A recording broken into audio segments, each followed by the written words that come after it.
Hello everybody. So in this video we're going to talk about the diffusion coefficient or estimation of the diffusion coefficient in gas mixtures.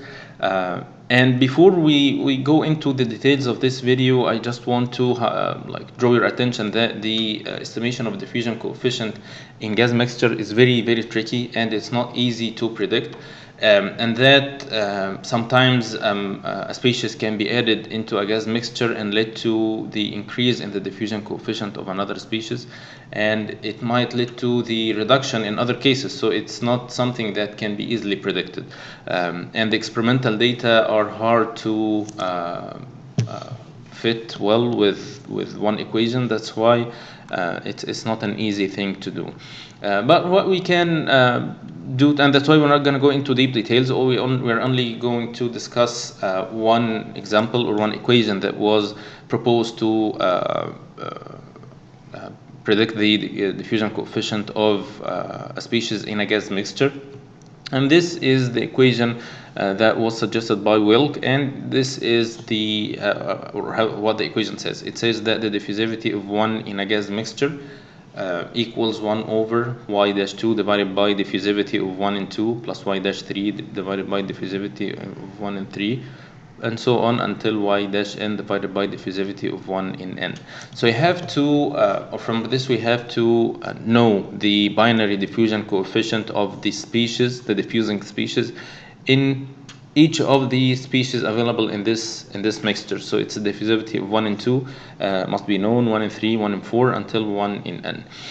So this is the diffusion coefficient of 1, or diffusivity of component 1 in the mixture. This is the binary diffusion of component 1 in each of the components.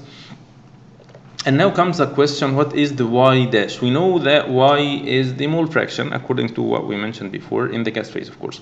So this is the mole fraction in the gas phase. So I can predict that this is mole fraction of component 2, mole fraction of 3, and so on.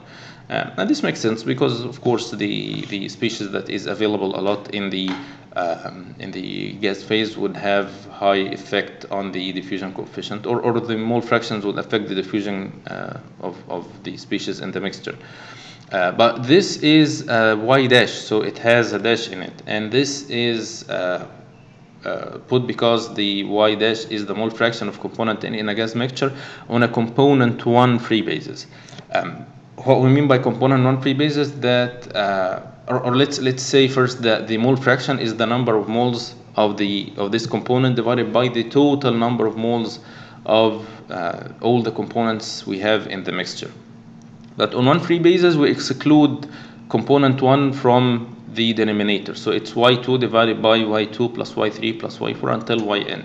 So we don't include y1 in the total number of moles, and that's why we say it is on a component 1 free basis. So y dash can be calculated from this equation, which is y2 or y3, whatever, divided by 1 minus y1. So this is the equation.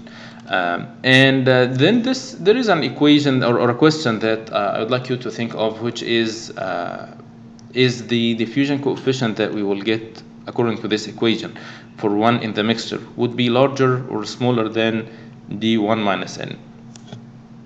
This is something that needs some thinking. You can think of it mathematically, or you can think of it physically, from the physics of the diffusion of one component in a mixture. So this is something that, according to this equation, of course. So I would leave this to you, and in the next video we will talk about the diffusion coefficient in the liquid phase. So I'll see you then, inshallah. Goodbye.